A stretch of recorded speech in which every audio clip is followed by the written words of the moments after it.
ನಮಸ್ಕಾರ. ಮುಖ್ಯಾಂಶಗಳು. ಬೆಂಗಳೂರು ಮೆಟ್ರೋ ರೈಲು ವಿಸ್ತರಣಾ ಯೋಜನೆಗೆ ಕೇಂದ್ರ ಸಚಿವ ಸಂಪುಟ ಅಸ್ತು. ಸಿಲ್ಕ್ ಬೋರ್ಡ್ನಿಂದ ಕೆಂಪೇಗೌಡ ಅಂತಾರಾಷ್ಟ್ರೀಯ ವಿಮಾನ ನಿಲ್ದಾಣಕ್ಕೆ ಸಂಪರ್ಕ. ಪಿಯೂಷ್ ಗೋಯಲ್. ರಾಜ್ಯದಲ್ಲಿ ಕೋವಿಡ್ ಸೋಂಕು ನಿಯಂತ್ರಣ. ಮುಖ್ಯಮಂತ್ರಿ ನೇತೃತ್ವದಲ್ಲಿ ಸಂಜೆ ವಿಧಾನಮಂಡಲದ ಉಭಯ ಸದನಗಳ ನಾಯಕರ ಮಹತ್ವದ ಸಭೆ. 1ರಿಂದ 9ನೇ ತರಗತಿವರೆಗೆ ಮೌಲ್ಯಾಂಕನ ವಿಶ್ಲೇಷಣೆ. ಫಲಿತಾಂಶ ಪ್ರಕಟಣೆ ಕುರಿತು ತರಗತಿವಾರು ನಿರ್ಧಾರ. ಎಸ್ ಸುರೇಶ್ ಕುಮಾರ್. ಹಾಗೂ ಕೊರೋನಾ ಪರಿಸ್ಥಿತಿ ಉಲ್ಬಣ. ಕೇಂದ್ರ ಸರ್ಕಾರಿ ಕಚೇರಿಗಳಲ್ಲಿ 50% ನೌಕರರ ಹಾಜರಾತಿಗೆ ಮಾರ್ಗಸೂಚಿ. ಈ ತಿಂಗಳ ಅಂತ್ಯದವರೆಗೆ ಆದೇಶ ಜಾರಿ. ವಾರ್ತೆಗಳ ವಿವರ. ಬೆಂಗಳೂರು ನಗರದ ಸಿಲ್ಕ್ ಬೋರ್ಡ್ ಜಂಕ್ಷನ್ನಿಂದ ಕೆಆರ್ಪುರಂ ಮೂಲಕ ಕೆಂಪೇಗೌಡ ಅಂತಾರಾಷ್ಟ್ರೀಯ ವಿಮಾನ ನಿಲ್ದಾಣಕ್ಕೆ ಸಂಪರ್ಕ ಕಲ್ಪಿಸುವ ಮೆಟ್ರೋ 2A ಮತ್ತು 2B ಮೆಟ್ರೋ ರೈಲು ಯೋಜನೆಗೆ ಕೇಂದ್ರ ಸಚಿವ ಸಂಪುಟ ಅನುಮತಿ ನೀಡಿದೆ ಎಂದು ಕೇಂದ್ರ ರೈಲ್ವೆ ಖಾತೆ ಸಚಿವ ಪಿಯೂಷ್ ಗೋಯಲ್ ಹೇಳಿದ್ದಾರೆ. ಪ್ರಧಾನಿ ನರೇಂದ್ರ ಮೋದಿಯವರ ಅಧ್ಯಕ್ಷತೆಯಲ್ಲಿಂದು ನಡೆದ ಸಚಿವ ಸಂಪುಟ ಸಭೆಯಲ್ಲಿ ಯೋಜನೆಗೆ ಅನುಮೋದನೆ ನೀಡಲಾಗಿದೆ. ಮೆಟ್ರೋ 2A ಯೋಜನೆಯಡಿ ಸೆಂಟ್ರಲ್ ಸಿಲ್ಕ್ ಬೋರ್ಡ್ನಿಂದ ಕೆಆರ್ಪುರಂವರೆಗೆ ಹಾಗೂ 2B ಯೋಜನೆಯಡಿ ಕೆಆರ್ಪುರಂನಿಂದ ಹೆಬ್ಬಾಳ ಜಂಕ್ಷನ್ ಮೂಲಕ ಕೆಂಪೇಗೌಡ ಅಂತಾರಾಷ್ಟ್ರೀಯ ವಿಮಾನ ನಿಲ್ದಾಣಕ್ಕೆ ಸಂಪರ್ಕ ಕಲ್ಪಿಸಲಾಗುವುದು ಎಂದರು. ಸಿಲ್ಕ್ ಬೋರ್ಡ್ನಿಂದ ಅಂತಾರಾಷ್ಟ್ರೀಯ ವಿಮಾನ ನಿಲ್ದಾಣದವರೆಗಿನ 58 ಕಿಲೋಮೀಟರ್ ಮೆಟ್ರೋ ನಿರ್ಮಾಣದ ಹೊಣೆಯನ್ನು ಬಿಎಂಆರ್ಸಿಎಲ್ ವಹಿಸಿಕೊಳ್ಳಲಿದೆ. 14,788 ಕೋಟಿ ರೂಪಾಯಿ ವೆಚ್ಚದ ಯೋಜನೆ ಇದಾಗಿದ್ದು, ಕೇಂದ್ರ ಮತ್ತು ರಾಜ್ಯ ಸರ್ಕಾರಗಳು ವೆಚ್ಚ ಭರಿಸಲಿವೆ. 5 ವರ್ಷಗಳಲ್ಲಿ ಪೂರ್ಣಗೊಳಿಸುವ ಗುರಿ ಹೊಂದಲಾಗಿದೆ ಎಂದು ಹೇಳಿದರು. ಬೆಂಗಳೂರಿನಲ್ಲಿ ಮೆಟ್ರೋ ಮೊದಲ ಹಂತ ಈಗಾಗಲೇ ಪೂರ್ಣಗೊಂಡಿದ್ದು, 2ನೇ ಹಂತದಲ್ಲಿ 72 ಕಿಲೋಮೀಟರ್ ಯೋಜನೆ ಪ್ರಗತಿಯಲ್ಲಿದೆ. ಇದು 4 ವರ್ಷಗಳಲ್ಲಿ ಪೂರ್ಣಗೊಳ್ಳಲಿವೆ ಎಂದು ತಿಳಿಸಿದರು. ಮೆಟ್ರೋ ರೈಲು ಯೋಜನೆ ಬೆಂಗಳೂರಿನಲ್ಲಿ ಕೈಗೆಟುಕುವ ದರದಲ್ಲಿ ಸುರಕ್ಷಿತ, ವಿಶ್ವಾಸಾರ್ಹ ಮತ್ತು ಮಾಲಿನ್ಯ ರಹಿತ ಸಮೂಹ ಸಾರಿಗೆ ಕಲ್ಪಿಸುವ ನಿಟ್ಟಿನಲ್ಲಿ ಒಂದು ಮಹತ್ವದ ಹೆಜ್ಜೆ ಎಂದು ಹೇಳಿದರು. It is important to upgrade public transport system to provide affordable, fast, reliable, safe, secure and pollution-free mode of transport. As many of you may already be aware, the Metro Rail Phase 1 project, about 42 kilometers, was fully commissioned in June 2017. It includes the east-west corridor of 18 kilometers and the north-south corridor of 24 kilometers with 40 stations at a cost of 13,845 crores. Thereafter, we approved the phase 2 of the Bangalore Metro Rail project covering 72 kilometers with 61 stations. 49 stations are elevated and 12 stations are underground. This will provide 4 extension lines: Bayanapanali to Whitefield, Mysore Road to Kenderi, Hesaraghatta Cross to BIEC and Puttenahalli Cross to Anjanapura Township, and 2 new lines, RV Road to Bomasandra and Gottigre to Nagwar. We are expecting this project, phase 2, to be completed in the next. Already out of that, 6.3 kilometers has been made operational in January 2021. The new project that we have approved today from ORR Airport Metro will transfer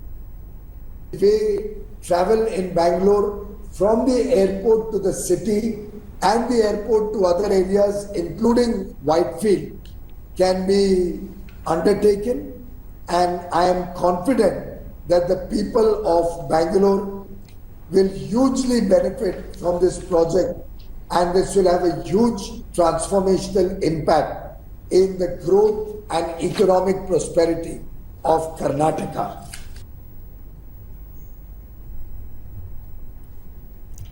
ರಾಜ್ಯದಲ್ಲಿ Covid ಸೋಂಕು ಪ್ರಕರಣಗಳು ಹೆಚ್ಚುತ್ತಿರುವುದನ್ನು ನಿಯಂತ್ರಿಸುವ ಕುರಿತು ಮುಖ್ಯಮಂತ್ರಿ BS Yediyurappa ಇಂದು ವಿಧಾನಮಂಡಲದ ಉಭಯ ಸದನಗಳ ನಾಯಕರೊಂದಿಗೆ ವರ್ಚುವಲ್ ಸಭೆ ನಡೆಸಲಿದ್ದಾರೆ. ರಾಜ್ಯಪಾಲ ವಜೂಭಾಯಿ ವಾಲಾ ಸಭೆಯ ಅಧ್ಯಕ್ಷತೆ ವಹಿಸಲಿದ್ದಾರೆ. ಕೋವಿಡ್ ಸಾಂಕ್ರಾಮಿಕ ತಡೆಗೆ ಕೈಗೊಳ್ಳಬೇಕಾದ ಕ್ರಮಗಳ ಕುರಿತು ಸಭೆಯಲ್ಲಿ ವಿಸ್ತೃತ ಚರ್ಚೆ ನಡೆಯಲಿದೆ. ಸೋಂಕಿತರಿಗೆ ಅಗತ್ಯ ಚಿಕಿತ್ಸೆ, ಆಸ್ಪತ್ರೆಗಳಲ್ಲಿ ಹಾಸಿಗೆ ಸೌಲಭ್ಯ, ಔಷಧ ಮತ್ತು ಆಮ್ಲಜನಕ ಪೂರೈಕೆ ಕುರಿತಂತೆ ಸಮಾಲೋಚನೆ ನಡೆಸುವ ಸಾಧ್ಯತೆ ಇದೆ.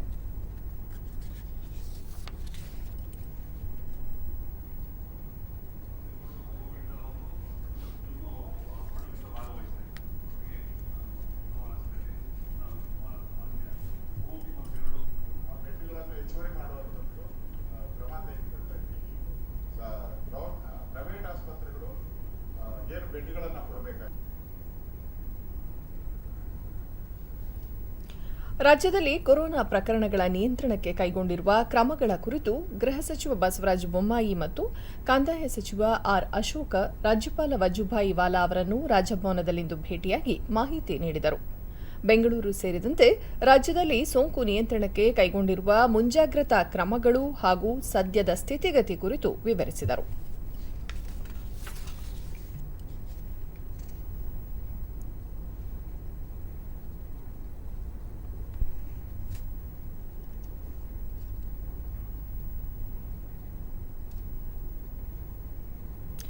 ಕೊರೋನಾ ಸೋಂಕಿನ ಎರಡನೇ ಅಲೆ ಪ್ರಸರಣದ ಹಿನ್ನೆಲೆಯಲ್ಲಿ 1ರಿಂದ 9ನೇ ತರಗತಿಗಳ ಮೌಲ್ಯಾಂಕನ ವಿಶ್ಲೇಷಣೆ ಮತ್ತು ಫಲಿತಾಂಶ ಪ್ರಕಟಣೆ ಕುರಿತು ಸಾರ್ವಜನಿಕ ಶಿಕ್ಷಣ ಇಲಾಖೆ ತರಗತಿವಾರು ನಿರ್ಧಾರ ಕೈಗೊಂಡಿದೆ ಎಂದು ಪ್ರಾಥಮಿಕ ಮತ್ತು ಪ್ರೌಢ ಶಿಕ್ಷಣ ಸಚಿವ ಎಸ್. ಸುರೇಶ್ ಕುಮಾರ್ ತಿಳಿಸಿದ್ದಾರೆ. 1ರಿಂದ 5ನೇ ತರಗತಿ ಮತ್ತು 6ರಿಂದ 9ನೇ ತರಗತಿಗಳವರೆಗೆ ಮೌಲ್ಯಾಂಕನ ಕುರಿತು ಪ್ರತ್ಯೇಕ ಮಾರ್ಗಸೂಚಿಗಳನ್ನು ಹೊರಡಿಸಲಾಗಿದೆ. 1ರಿಂದ 9ನೇ ತರಗತಿಗಳ ವಿದ್ಯಾರ್ಥಿಗಳ ವಿದ್ಯಾಗಮ ಕಾರ್ಯಕ್ರಮದಲ್ಲಿ ನಿರ್ವಹಿಸಿದ ದಾಖಲೆಗಳು ಮತ್ತು ಸಂವಹನದ ಆಧಾರದ ಮೇಲೆ ಕೆಲವು ಶಾಲೆಯವರು ಆನ್ಲೈನ್ ತರಗತಿ ಮೂಲಕ ನಿರ್ವಹಿಸಿದ್ದಲ್ಲಿ ಆ ಸಂದರ್ಭದಲ್ಲಿ ಅವಲೋಕಿಸಿದ ವಿದ್ಯಾರ್ಥಿಗಳ ಕಲಿಕಾ ಪ್ರಗತಿ, ಮಕ್ಕಳಿಗೆ ನೀಡಿದ ಪ್ರಬಂಧ, ಹೋಂವರ್ಕ್, ಇತರೆ ಚಟುವಟಿಕೆಗಳನ್ನು ಆಧರಿಸಿದ ಕೃತಿ ಸಂಪುಟ, ಚೈಲ್ಡ್ ಪ್ರೊಫೈಲ್ ಮತ್ತು ಇತರ ಲಭ್ಯ ದಾಖಲೆಗಳನ್ನು ಅವಲೋಕಿಸಲಾಗುವುದು ಎಂದು ಸಚಿವರು ತಿಳಿಸಿದರು. ಈವರೆಗೆ ಪೂರೈಸಿದ ಪಠ್ಯವಸ್ತು ಸಾಮರ್ಥ್ಯ, ಕಲಿಕಾ ಫಲಗಳ ಸಾಧನೆ ಮತ್ತು ಕೊರತೆಗಳನ್ನು ಶಾಲಾ ಹಂತದಲ್ಲಿ ಸಿಸಿಎ ನಿಯಮಗಳಂತೆ ವಿಶ್ಲೇಷಿಸಿ ಪ್ರಗತಿ ಪಥದಲ್ಲಿ ದಾಖಲಿಸಲಾಗುತ್ತದೆ. ಮುಂದಿನ ತರಗತಿಗೆ ಬಡ್ತಿ ನೀಡುವುದು, ಅದನ್ನು ಪ್ರಗತಿ ಪಥದಲ್ಲಿ ದಾಖಲಿಸುವುದು ಸೇರಿದಂತೆ ಎಲ್ಲ ಪ್ರಕ್ರಿಯೆಗಳನ್ನು ಏಪ್ರಿಲ್ 30ರೊಳಗೆ ನಿರ್ವಹಿಸಿ ಫಲಿತಾಂಶ ದಾಖಲಿಸಿ ಪೂರ್ಣಗೊಳಿಸಲು ನಿರ್ದೇಶನ ನೀಡಲಾಗಿದೆ ಎಂದು ಸಚಿವರು ಹೇಳಿದ್ದಾರೆ. ಮೈಸೂರು ಜಿಲ್ಲೆಯ ಕೆಆರ್ ಆಸ್ಪತ್ರೆಗೆ ಜಿಲ್ಲಾ ಉಸ್ತುವಾರಿ ಸಚಿವ ಎಸ್ಟಿ ಸೋಮಶೇಖರ್ ಇಂದು ಭೇಟಿ ನೀಡಿ ಕೋವಿಡ್ ಪ್ರಕರಣಗಳ ಸ್ಥಿತಿಗತಿಗಳ ಕುರಿತು ಅವಲೋಕಿಸಿದರು. ಆಸ್ಪತ್ರೆಯ ಸ್ವಚ್ಛತೆ, ಚಿಕಿತ್ಸೆ ಹಾಗೂ ಸೋಂಕಿತರ ಸಮಸ್ಯೆಗಳ ಬಗ್ಗೆ ವೈದ್ಯಾಧಿಕಾರಿ ಮತ್ತು ಸೋಂಕಿತರಿಂದ ಮಾಹಿತಿ ಪಡೆದರು. ಈ ಸಂದರ್ಭದಲ್ಲಿ ಜಿಲ್ಲಾಧಿಕಾರಿ ರೋಹಿಣಿ ಸಿಂಧೂರಿ, ಸಂಸದ ಪ್ರತಾಪ್ ಸಿಂಹ ಸೇರಿದಂತೆ ಅನೇಕರು ಉಪಸ್ಥಿತರಿದ್ದರು. ಬಳಿಕ ಸುದ್ದಿಗಾರರೊಂದಿಗೆ ಸಚಿವ ಎಸ್ಟಿ ಸೋಮಶೇಖರ್ ಹೆಚ್ಚುತ್ತಿರುವ ಕೊರೋನಾ ಸೋಂಕಿನ ಬಗ್ಗೆ ಸಾರ್ವಜನಿಕರು ಎಚ್ಚರಿಕೆ ವಹಿಸಬೇಕು.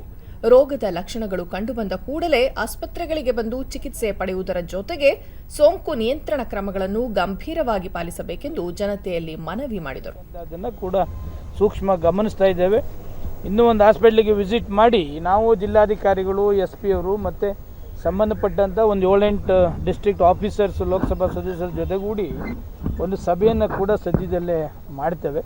ಏನೆಲ್ಲ ಪ್ರಿಕಾಷನರಿ ಡಿಸಿಷನ್ ತೆಗೆದುಕೊಳ್ಬೋದು ಅದನ್ನು ತೆಗೆದುಕೊಳ್ತಾರೆ. ಸರ್ಕಾರ ಎಲ್ಲ ಥರದ ಡಿಸಿಷನ್ ತೆಗೆದುಕೊಂಡಿದ್ದಾರೆ.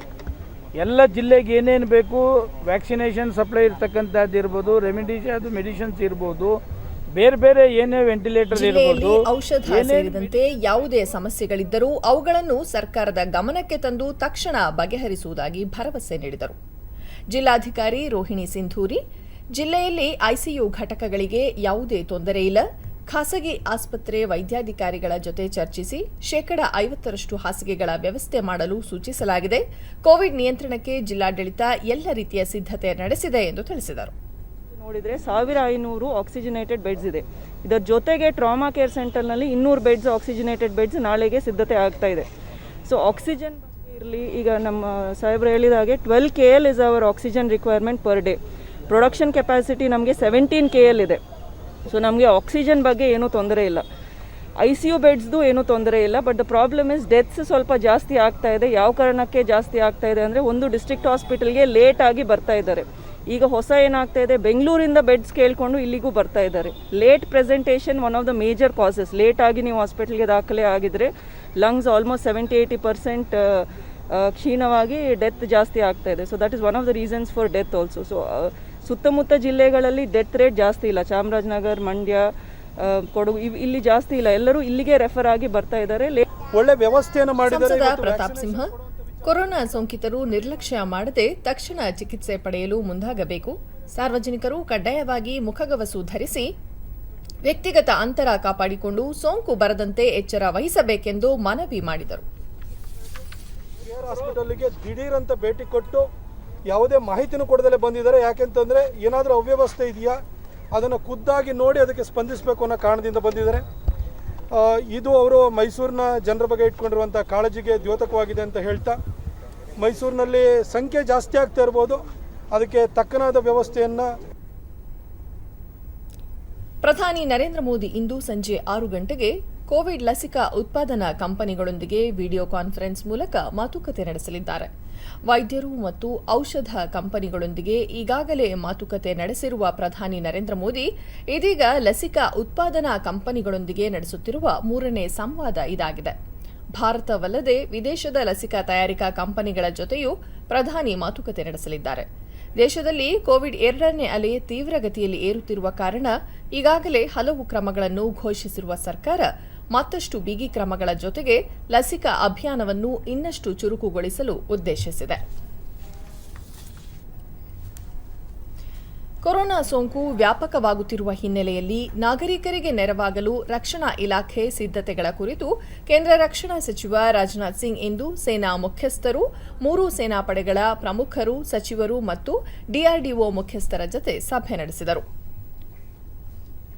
ವಿಡಿಯೋ ಕಾನ್ಫರೆನ್ಸ್ ಮೂಲಕ ನಡೆದ ಸಭೆಯಲ್ಲಿ ಸಚಿವರು ಸೇನಾ ವೈದ್ಯಕೀಯ ಸೌಲಭ್ಯಗಳನ್ನು ಸಾಮಾನ್ಯ ಕೊರೋನಾ ಸೋಂಕಿತರಿಗೆ ಕಲ್ಪಿಸುವಂತೆ ಹಾಗೂ ಸೇನೆಯಿಂದ ಅಗತ್ಯ ಆಕ್ಸಿಜನ್ ಪೂರೈಸುವಂತೆ ಅಧಿಕಾರಿಗಳಿಗೆ ಸೂಚಿಸಿದರು. ರಕ್ಷಣಾ ಇಲಾಖೆಯ ಆಸ್ಪತ್ರೆಗಳ ಪ್ರಗತಿ ಪರಿಶೀಲಿಸಿದ ಸಚಿವ ರಾಜನಾಥ್ ಸಿಂಗ್, ಕೊರೋನಾ ಸೋಂಕಿಗೆ ಸಂಬಂಧಿಸಿದಂತೆ ನಾಗರಿಕರ ಅಗತ್ಯಗಳಿಗೆ ಸ್ಪಂದಿಸಲು ಇರುವ ಸಂಪನ್ಮೂಲಗಳನ್ನು ಸಮರ್ಪಕವಾಗಿ ಬಳಸಿಕೊಳ್ಳಬೇಕು. ಅಲ್ಲದೆ ಹೆಚ್ಚಿನ ಸಂಪನ್ಮೂಲ ಬೇಕಾದಲ್ಲಿ ತಕ್ಷಣ ಸಂಗ್ರಹಿಸುವಂತೆ ನಿರ್ದೇಶನ ನೀಡಿದರು ಎಂದು ಸುದ್ದಿಸಂಸ್ಥೆಯೊಂದು ವರದಿ ಮಾಡಿದೆ.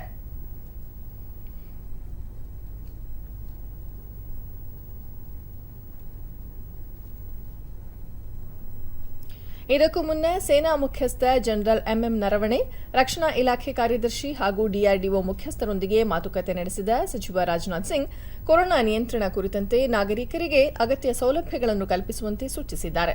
ಜೊತೆಗೆ ಕೊರೋನಾ ಪರಿಸ್ಥಿತಿ ನಿಯಂತ್ರಣ ಕುರಿತಂತೆ ರಾಜ್ಯಗಳ ಮುಖ್ಯಮಂತ್ರಿಗಳ ಜತೆ ಸಂಪರ್ಕದಲ್ಲಿದ್ದುಕೊಂಡು ಅಗತ್ಯ ನೆರವು ನೀಡಲು ಆಯಾ ರಾಜ್ಯಗಳ ಸೇನಾ ಕಮಾಂಡರ್ಗಳಿಗೆ ನಿರ್ದೇಶನ ನೀಡುವಂತೆಯೂ ಎಂಎಂ ನರವಣೆ ಅವರಿಗೆ ಸಚಿವರು ಸೂಚನೆ ನೀಡಿದ್ದಾರೆ. ಈ ಸಂಬಂಧ ರಕ್ಷಣಾ ಕಾರ್ಯದರ್ಶಿ ಎಲ್ಲ 67 ಕಂಟೋನ್ಮೆಂಟ್ ಬೋರ್ಡ್ ಆಸ್ಪತ್ರೆಗಳಲ್ಲಿ ನಾಗರಿಕರಿಗೂ ಚಿಕಿತ್ಸೆ ನೀಡುವಂತೆ ಸೂಚನೆ ನೀಡಿದ್ದಾರೆ. ದೇಶಾದ್ಯಂತ ಕೊರೋನಾ ಸೋಂಕು ಹೆಚ್ಚುತ್ತಿರುವ ಹಿನ್ನೆಲೆಯಲ್ಲಿ ಕೇಂದ್ರ ಸರ್ಕಾರಿಗಳು ಮತ್ತು ನೌಕರರ ಕಚೇರಿ ಹಾಜರಾತಿಗೆ ಸಂಬಂಧಿಸಿದಂತೆ ಮಾರ್ಗಸೂಚಿ ಹೊರಡಿಸಿದ್ದು, 50% ಸಿಬ್ಬಂದಿ ಮಾತ್ರ ಹಾಜರಿರಬೇಕು ಎಂದು ನಿರ್ಬಂಧ ಹೇರಿದೆ. ಈ ಆದೇಶ ಕೇಂದ್ರ ಸರ್ಕಾರದ ಸಚಿವಾಲಯ ಮತ್ತು ವಿವಿಧ ಇಲಾಖೆಗಳಿಗೆ ಅನ್ವಯವಾಗುತ್ತದೆ. ಉಪಕಾರ್ಯದರ್ಶಿ ಅಥವಾ ತತ್ಸಮಾನ ಅಧಿಕಾರಿಗಳು ಮತ್ತು ಅದಕ್ಕಿಂತ ಕೆಳಮಟ್ಟದ ಅಧಿಕಾರಿಗಳ ಒಟ್ಟು ಸಂಖ್ಯೆಯ 50% ಮಂದಿ ಮಾತ್ರ ಕಚೇರಿಗೆ ಹಾಜರಾಗಬೇಕು. ಈ ಮಾರ್ಗಸೂಚಿಯು ಇದೇ ತಿಂಗಳ 30ರವರೆಗೆ ಅಥವಾ ಮುಂದಿನ ಆದೇಶದವರೆಗೆ ಜಾರಿಯಲ್ಲಿರುತ್ತದೆ ಎಂದು ಸೂಚಿಸಲಾಗಿದೆ. ಕಚೇರಿಗೆ ಹಾಜರಾಗುವ ಎಲ್ಲ ನೌಕರರು ಕೊರೋನಾ ನಿಯಂತ್ರಣ ನಿಯಮಾವಳಿಗಳನ್ನು ಕಟ್ಟುನಿಟ್ಟಾಗಿ ಪಾಲಿಸಬೇಕು. ಕಚೇರಿಗೆ ಹಾಜರಾಗದ ಅಧಿಕಾರಿಗಳು ಮನೆಯಿಂದಲೇ ಕೆಲಸ ನಿರ್ವಹಿಸಬೇಕು. ಅದೇ ರೀತಿ ವಿಕಲಚೇತನರು ಮತ್ತು ಗರ್ಭಿಣಿಯರಿಗೆ ಕಚೇರಿಗೆ ಬರುವುದರಿಂದ ವಿನಾಯಿತಿ ನೀಡಬಹುದು ಎಂದು ಮಾರ್ಗಸೂಚಿಯಲ್ಲಿ ತಿಳಿಸಲಾಗಿದೆ. ಈ ಸಂಬಂಧ ಪ್ರತಿಕ್ರಿಯಿಸಿರುವ ಸಾರ್ವಜನಿಕ ಕುಂದುಕೊರತೆ ಮತ್ತು ಪಿಂಚಣಿ ರಾಜ್ಯ ಸಚಿವ ಡಾ ಜಿತೇಂದ್ರ ಸಿಂಗ್, ರಾಜ್ಯ ಮತ್ತು ಕೇಂದ್ರಾಡಳಿತ ಪ್ರದೇಶಗಳ ಸರ್ಕಾರಗಳು ಕೂಡ ಇದೇ ರೀತಿಯ ಮಾರ್ಗಸೂಚಿಗಳನ್ನು ಹೊರಡಿಸುವ ಚಿಂತನೆ ನಡೆಸಲಿವೆ ಎಂದು ಹೇಳಿದ್ದಾರೆ.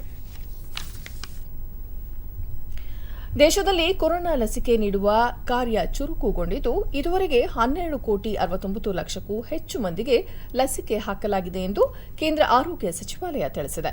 ಈ ಪೈಕಿ 91,69,353 ಮಂದಿ ಆರೋಗ್ಯ ಕಾರ್ಯಕರ್ತರು ಮೊದಲ ಸುತ್ತಿನ ಲಸಿಕೆ ಪಡೆದುಕೊಂಡಿದ್ದು, 57,66,012 ಮಂದಿ ಆರೋಗ್ಯ ಕಾರ್ಯಕರ್ತರು 2ನೇ ಸುತ್ತಿನ ಲಸಿಕೆ ಪಡೆದಿದ್ದಾರೆ ಎಂದು ಸಚಿವಾಲಯದ ಪ್ರಕಟಣೆ ತಿಳಿಸಿದೆ.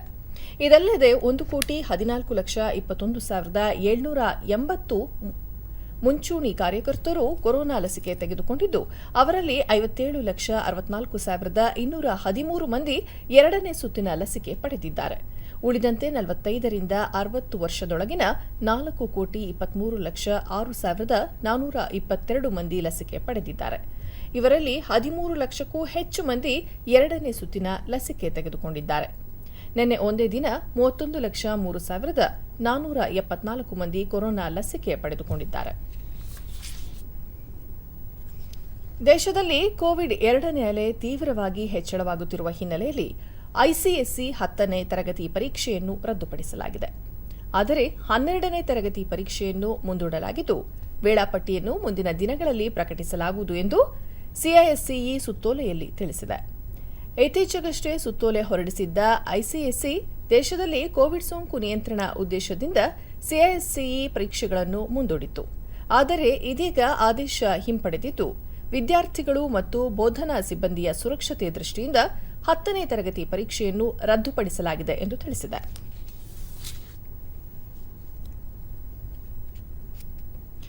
ರಾಷ್ಟ್ರ ರಾಜಧಾನಿ ದೆಹಲಿಯಲ್ಲಿ ಕೋವಿಡ್ ಸೋಂಕು ಪ್ರಕರಣಗಳು ತೀವ್ರವಾಗಿ ಏರುತ್ತಿರುವ ಹಿನ್ನೆಲೆಯಲ್ಲಿ ನಿನ್ನೆ ರಾತ್ರಿ 10 ಗಂಟೆಯಿಂದ ಮುಂದಿನ ಸೋಮವಾರ ಬೆಳಗ್ಗೆ 5 ಗಂಟೆಯವರೆಗೆ ಸಂಪೂರ್ಣ ಲಾಕ್ಡೌನ್ ಜಾರಿಗೊಳಿಸಿ ದೆಹಲಿ ಸರ್ಕಾರ ಆದೇಶ ಹೊರಡಿಸಿದೆ.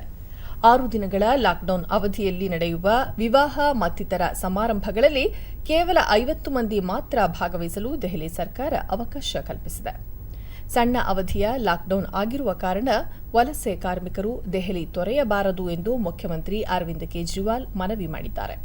ಮುಂದಿನ 6 ದಿನಗಳಲ್ಲಿ ಅಗತ್ಯವಿರುವ ಹೆಚ್ಚಿನ ಸಂಖ್ಯೆಯ ಹಾಸಿಗೆಗಳು, ಆಕ್ಸಿಜನ್, ಔಷಧಿ ವ್ಯವಸ್ಥೆ ಮಾಡಲಾಗುವುದು.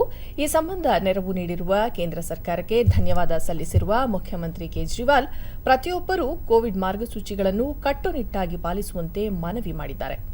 ದೆಹಲಿಯಲ್ಲಿ ಲಾಕ್ಡೌನ್ ಹೇರಿರುವ ಹಿನ್ನೆಲೆಯಲ್ಲಿ ವಲಸೆ ಕಾರ್ಮಿಕರು ತಮ್ಮ ಊರುಗಳತ್ತ ಪ್ರಯಾಣ ಬೆಳೆಸಿದ್ದಾರೆ.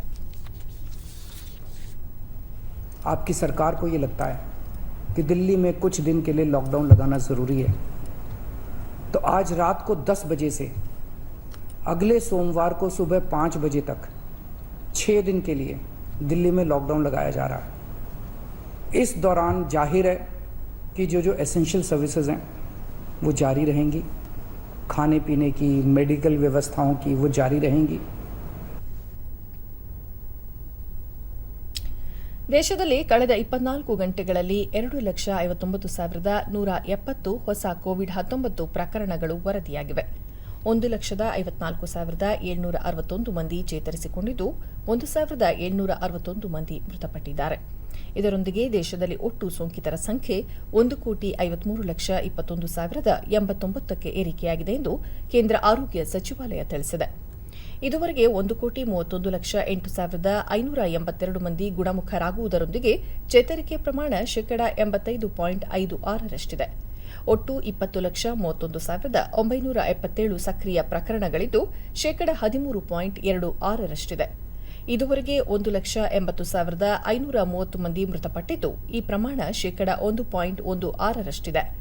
ಈವರೆಗೆ ದೇಶಾದ್ಯಂತ 12,71,29,113 ಮಂದಿಗೆ ಲಸಿಕೆ ನೀಡಲಾಗಿದೆ.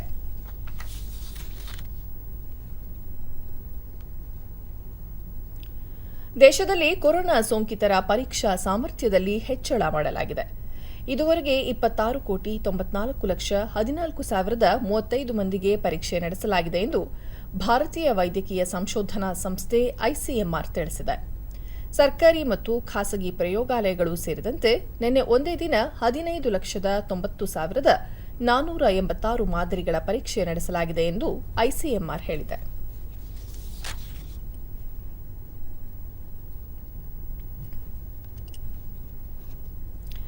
ಸರ್ಕಾರದ ಆದೇಶದನ್ವಯ ಎಲ್ಲ ಖಾಸಗಿ ಆಸ್ಪತ್ರೆಗಳು 50% ಹಾಸಿಗೆಗಳನ್ನು ಕೊರೋನಾ ಸೋಂಕಿತರಿಗೆ ಮೀಸಲಿಡಬೇಕು ಎಂದು ಬಿಬಿಎಂಪಿ ಮುಖ್ಯ ಆಯುಕ್ತ ಗೌರವ್ ಗುಪ್ತಾ ಪುನರುಚ್ಚರಿಸಿದ್ದಾರೆ. ಬೆಂಗಳೂರಿನಲ್ಲಿಂದು ಮಾಧ್ಯಮಗಳೊಂದಿಗೆ ಅವರು 50% ಹಾಸಿಗೆಗಳನ್ನು ಮೀಸಲಿಡುವಂತೆ ಖಾಸಗಿ ಆಸ್ಪತ್ರೆಗಳಿಗೆ ನೋಟಿಸ್ ನೀಡಲಾಗಿದೆ. ಇದರ ಪರಿಶೀಲನೆಗೆ ಅಧಿಕಾರಿಗಳ ತಂಡವನ್ನು ರಚಿಸಲಾಗಿದೆ. ಕೆಲವು ಆಸ್ಪತ್ರೆಗಳು ಇದಕ್ಕೆ ಸಹಮತ ವ್ಯಕ್ತಪಡಿಸಿದ್ದು, ನಿನ್ನೆ 800 ಹಾಸಿಗೆಗಳು ಲಭ್ಯವಾಗಿವೆ. ಆದರೆ ನಮಗೆ ನಿತ್ಯ 11,000 ಹಾಸಿಗೆಗಳ ಅಗತ್ಯವಿದೆ. ಇದು ಲಭ್ಯವಾದರೆ ಸದ್ಯದ ಪರಿಸ್ಥಿತಿಯನ್ನು ತಹಬದಿಗೆ ತರಲು ಸಹಕಾರಿಯಾಗಲಿದೆ ಎಂದು ಅವರು ತಿಳಿಸಿದರು. ಹಾಸಿಗೆಗಳನ್ನು ಒದಗಿಸದ ಆಸ್ಪತ್ರೆಗಳ ವಿರುದ್ಧ ಕಟ್ಟುನಿಟ್ಟಿನ ಕ್ರಮ ಕೈಗೊಳ್ಳಲಾಗುವುದು ಎಂದರು. ಆಮ್ಲಜನಕ ಪೂರೈಕೆ ಸಂಬಂಧ ಸರ್ಕಾರದ ಮಟ್ಟದಲ್ಲಿ ಈಗಾಗಲೇ ಸಮಿತಿ ರಚನೆಯಾಗಿದೆ.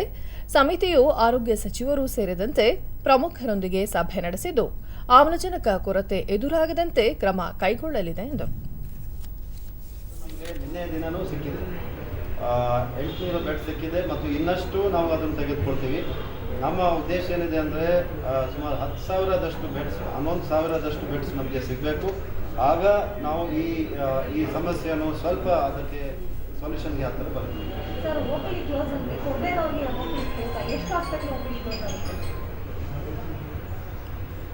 ಕಾನೂನು ಕ್ರಮ ತೆಗೆದುಕೊಳ್ಳುವಂಥದ್ದು ನಮ್ಮಲ್ಲಿ ಅವಕಾಶ ಇದ್ದೇ ಇದೆ. ನಾವು ಅವ್ರ ಜೊತೆಗೆ ಮಾತನಾಡಿದ್ದೀವಿ, ಎಲ್ಲರೂ ಒಪ್ಕೊಂಡಿದ್ದಾರೆ, ಕೊಡ್ತಾ ಇದ್ದೀವಿ ಅಂತ ಹೇಳಿ ಹೇಳ್ತಾ ಇದ್ದಾರೆ. ಆದಷ್ಟು ಬೇಗ ಕೊಡಬೇಕಂಥದ್ದು ವಿಷಯ. ಅದನ್ನು ಕೆಲವರು ನಿನ್ನೆ ಕೊಟ್ಟಿದ್ದಾರೆ. ನಾನು ಹೇಳಿದಾಗೆ 800 ಬೆಡ್ಸ್ ನಮಗೆ ನಿನ್ನೆ ಬಂದಿದೆ. ಅದೇ ರೀತಿಯಲ್ಲಿ ಒಂದೊಂದು ದಿನ 1,000 ಬೆಡ್ಸ್ ನಮಗೆ ಸಿಕ್ಕಿದ್ರೆ, ಕನಿಷ್ಠ 1,000 ಬೆಡ್ ಸಿಕ್ಕಿದ್ರೆ ಅದು ನಮಗೆ ಇದ್ದ ಸಿಚುವೇಶನ್ ಹ್ಯಾಂಡಲ್ ಮಾಡಬೇಕು ಸರ್.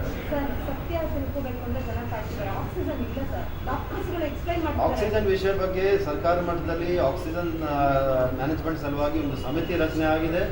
ಆ ಸಮಿತಿ ಸಲುವಾಗಿ ನಿನ್ನೆ ಒಂದು ಬೈಠಕ ಮಾನ್ಯ ಆರೋಗ್ಯ ಸಚಿವರ ಮಟ್ಟದಲ್ಲಿ ಆಗಿತ್ತು. ತದನಂತರ CM ಅವರ ಮೀಟಿಂಗ್ ಆದ ನಂತರ ಇನ್ನೊಂದು ಸಭೆ ಕೈಗಾರಿಕಾ ಸಚಿವರು ಕೂಡ ತೆಗೆದುಕೊಂಡಿದ್ದಾರೆ. ಬಲ್ಕ್ ಸಪ್ಲೈ ಇಂಡಸ್ಟ್ರೀಸಿಂದ ಪಡೆಯುವಂಥದ್ದು ಅದು ನಮಗೆ ಬೇಕಾಗಿರ್ತಕ್ಕಂಥದ್ದು 300 ಟನ್ ಬೇಕಾಗೋದು ಸದ್ಯಕ್ಕೆ. ಆ 300 ಟನ್ ಲಭ್ಯತೆ ಇದೆ. ಆದರೆ ಅದರ ಡಿಸ್ಟ್ರಿಬ್ಯೂಷನ್ ಇರ್ತಕ್ಕಂಥದ್ರಲ್ಲಿ ಕೆಲವು ಕಡೆ ಇಂಪ್ರೂವ್ಮೆಂಟ್ ಮಾಡುವಂಥ ಅವಶ್ಯಕತೆ ಇದೆ.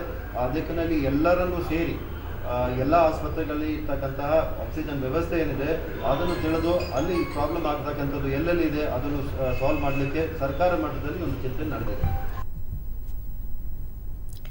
ಕೋವಿಡ್ ಸೋಂಕು ದಿನದಿಂದ ದಿನಕ್ಕೆ ಹೆಚ್ಚಾಗುತ್ತಿರುವ ಹಿನ್ನೆಲೆಯಲ್ಲಿ ಬ್ರಿಟನ್ನ ಪ್ರಧಾನಮಂತ್ರಿ ಬೋರಿಸ್ ಜಾನ್ಸನ್ ಭಾರತದ ಭೇಟಿ ಮುಂದೂಡಲಾಗಿದೆ.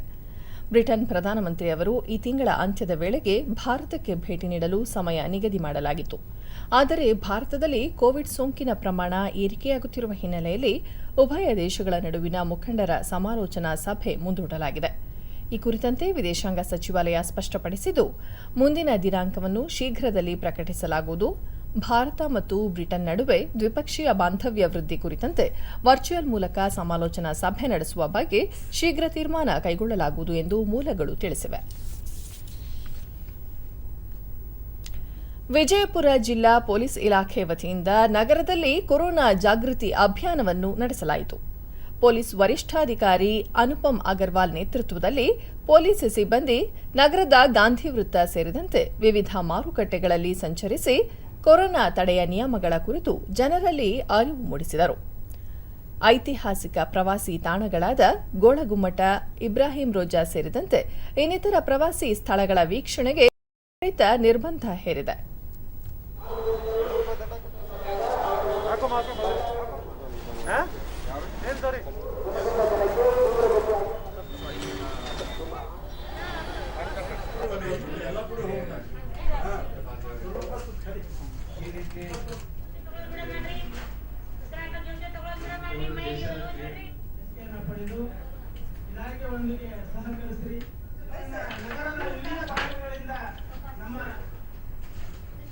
ತಮ್ಮೆಲ್ಲರಿಗೂ ಗೊತ್ತಿರೋ ಹಾಗೆ ಡಿಡಿ ನ್ಯೂಸ್ನೊಂದಿಗೆ ಅನುಪಮ್ ಅಗರ್ವಾಲ್. ಕೋವಿಡ್ 2ನೇ ಅಲೆ ವೇಗವಾಗಿ ಹರಡುತ್ತಿದ್ದು, ಜಿಲ್ಲೆಯಲ್ಲಿ ಕಳೆದ ಒಂದು ವಾರದಲ್ಲಿ ಹೆಚ್ಚು ಪ್ರಕರಣಗಳು ದಾಖಲಾಗಿವೆ. ಹೀಗಾಗಿ ಕೋವಿಡ್ ನಿಯಮಗಳು ಕುರಿತು ಜಾಗೃತಿ ಮೂಡಿಸಲಾಗುತ್ತಿದೆ ಎಂದರು. 200ಕ್ಕಿಂತ ಹೆಚ್ಚು ಕೇಸಸ್ ದಿವಸ ರಿಪೋರ್ಟ್ ಆಗ್ತಾ ಇದೆ. ಒಂದು ವಾರದಲ್ಲಿ 1000ಕ್ಕಿಂತ ಹೆಚ್ಚು ಪ್ರಕರಣ ದಾಖಲಾಗಿದೆ. ಸೊ ಅದಕ್ಕಾಗಿ ನಾವು ಮತ್ತೆ ಕಳೆದ ವರ್ಷ ಯಾವ ರೀತಿ ಇದೇ ಸಮಯದಲ್ಲಿ ಕ್ರಮ ತಗೊಳ್ತಾ ಇದ್ದೀವಿ, ಮತ್ತೆ ಅದೇ ಪ್ರಮಾಣದಲ್ಲಿ ನಾವು ಈಗ ಕ್ರಮ ತಗೊಳ್ಳಿಕ್ಕೆ ಈಗ ಬದ್ಧಾಗಿದ್ದೀವಿ. ಇವತ್ತು ಈ ಸಂದರ್ಭದಲ್ಲಿ ಮತ್ತೆ ಪಬ್ಲಿಕ್ಗೆ ಅದು ಕೊರೋನಾ ಸಂಬಂಧಪಟ್ಟ ಅವೇರ್ನೆಸ್ ಇರಲಿ ಮತ್ತು ಮಾಸ್ಕ್, ಸೋಷಿಯಲ್ ಡಿಸ್ಟೆನ್ಸಿಂಗ್ ಬಗ್ಗೆ ಅವೇರ್ನೆಸ್ ಇರಲಿ, ಅದಕ್ಕಾಗಿ ಒಂದು ರ್ಯಾಲಿಯನ್ನು ಕಂಡಕ್ಟ್ ಮಾಡಿದ್ದೀವಿ. ಕೊರೋನಾ ಪ್ರಕರಣಗಳು ಹೆಚ್ಚುತ್ತಿರುವ ಕಾರಣ ಜಿಲ್ಲಾಡಳಿತಗಳು ಜನರಲ್ಲಿ ಅರಿವು ಮೂಡಿಸುವ ಕಾರ್ಯಕ್ರಮಗಳನ್ನು ನಡೆಸುತ್ತಿವೆ. ರಾಯಚೂರು ನಗರದ ಡಾಕ್ಟರ್ ಬಿಆರ್ ಅಂಬೇಡ್ಕರ್ ವೃತ್ತದಲ್ಲಿ ಮಾಸ್ಕ್ ಧರಿಸದೆ ಸಂಚಾರ ಮಾಡುತ್ತಿದ್ದ ವಾಹನ ಸವಾರರಿಗೆ ಜಿಲ್ಲಾ ಪೊಲೀಸ್ ವರಿಷ್ಠಾಧಿಕಾರಿ ಪ್ರಕಾಶ್ ಅಮೃತ್ ನಿಕ್ಕಂ ಕೋವಿಡ್ ನಿಯಮಗಳನ್ನು ಕಡ್ಡಾಯವಾಗಿ ಪಾಲಿಸುವಂತೆ ಸೂಚಿಸಿದರು.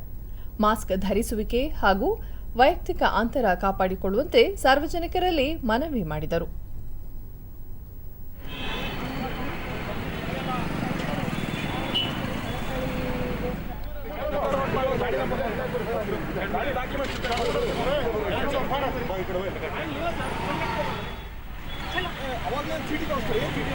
ಈಗ ತಗೊಂಡಿದ್ದಾರೆ ಸರ್ ಫೈನ್. ಮಾಸ್ಕ್ ಡಾಲೆ ಮಗಳೇ ಫೈನ್ ಕಡೆಯಿಂದ ಒಂದು ಕರೋನಾ ಸುದ್ದಿಗಾರರೊಂದಿಗೆ ಪ್ರಕಾಶ್ ಅಮೃತ್ ನಿಕ್ಕಂ ಜಿಲ್ಲೆಯಲ್ಲಿ ಈಗಾಗಲೇ 250 ಕೋವಿಡ್ ಪ್ರಕರಣಗಳು ವರದಿಯಾಗಿವೆ. ಕೋವಿಡ್ ನಿಯಂತ್ರಣ ಕ್ರಮಗಳನ್ನು ಅನುಸರಿಸುವಂತೆ ಜಾಗೃತಿ ಮೂಡಿಸಲಾಗುತ್ತಿದೆ ಎಂದು ತಿಳಿಸಿದರು. ಆಗ್ತದೆ ಅದಕ್ಕೆ ನಿನ್ನೆ ಕೂಡ ನಾವು ನಮ್ಮ ಪೊಲೀಸ್ ಡಿಪಾರ್ಟ್ಮೆಂಟ್ ಕಡೆಯಿಂದ 480 ಕೇಸಸ್ ಹಾಕಿದ್ದೀವಿ. ಇವತ್ತು ಕೂಡ ನಾವು ಕೇಸಸ್ ಮಾಡ್ತಾ ಇದ್ದೀವಿ. ಈಗ ನಾವು ತುರುವೇಳದಲ್ಲಿ ನಿನ್ನೆ ಕರ್ನಾಟಕ ಎಪಿಡೆಮಿಕ್ ಆ್ಯಕ್ಟ್ ಅಲ್ಲಿ ಸೆಕ್ಷನ್ 5 ಅಲ್ಲಿ ನಾವು ಕೇಸಸ್ ಮಾಡಿದ್ದೀವಿ.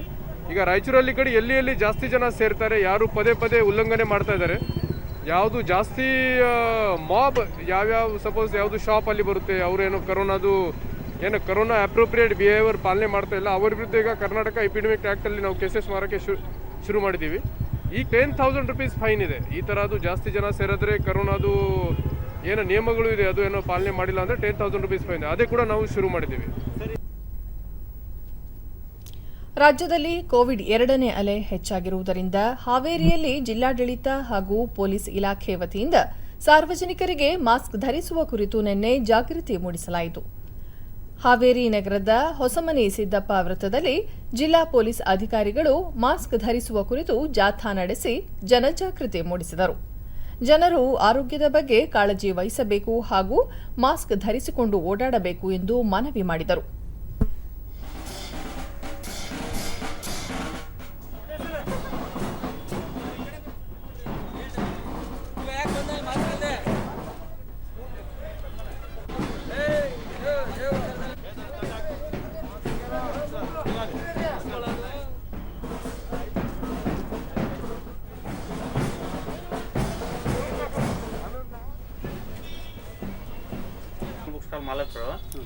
ಡಿಡಿ ನ್ಯೂಸ್ನೊಂದಿಗೆ ಸ್ಥಳೀಯ ಶಿವಶಂಕರಪ್ಪ, ಸಾರ್ವಜನಿಕರು ಮಾಸ್ಕ್ ಧರಿಸಿ ಓಡಾಡುವುದರಿಂದ ಕೊರೋನಾವನ್ನು ನಿಯಂತ್ರಿಸಬಹುದಾಗಿದ್ದು ಎಲ್ಲರೂ ಕಡ್ಡಾಯವಾಗಿ ಮಾಸ್ಕ್ ಧರಿಸಬೇಕು ಎಂದರು.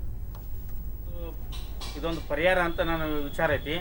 ಮಾಸ್ಕ್ ಹಾಕೊಳ್ಳೋದು ಮತ್ತು ಕೈ ತೊಳ್ಕೊಳ್ಳೋದು, ಸೋಷಿಯಲ್ ಡಿಸ್ಟೆನ್ಸ್ ಮೇಂಟೈನ್ ಮಾಡೋದ್ರಿಂದ ಈ ಕೊರೋನಾ ನಾವು ಹೊಡೆದು. ಕೊನೆಯಲ್ಲಿ ಮತ್ತೊಮ್ಮೆ ಮುಖ್ಯಾಂಶಗಳು.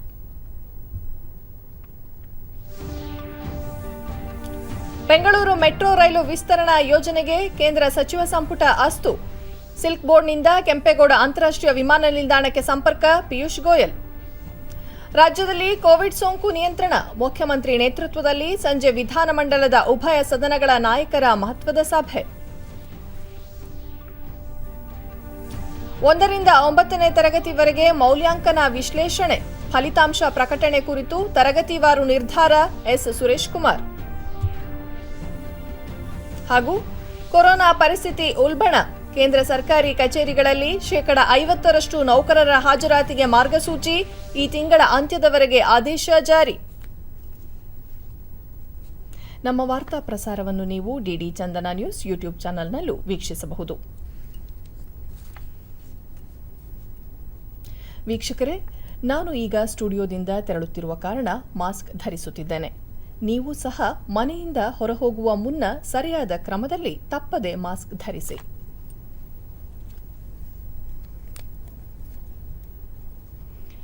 ವ್ಯಕ್ತಿಗತ ಅಂತರ ಕಾಪಾಡಿಕೊಳ್ಳುವುದರೊಂದಿಗೆ ನೀವು ಸುರಕ್ಷಿತವಾಗಿರಿ, ನಿಮ್ಮವರನ್ನು ಸುರಕ್ಷಿತವಾಗಿರಿಸಿ.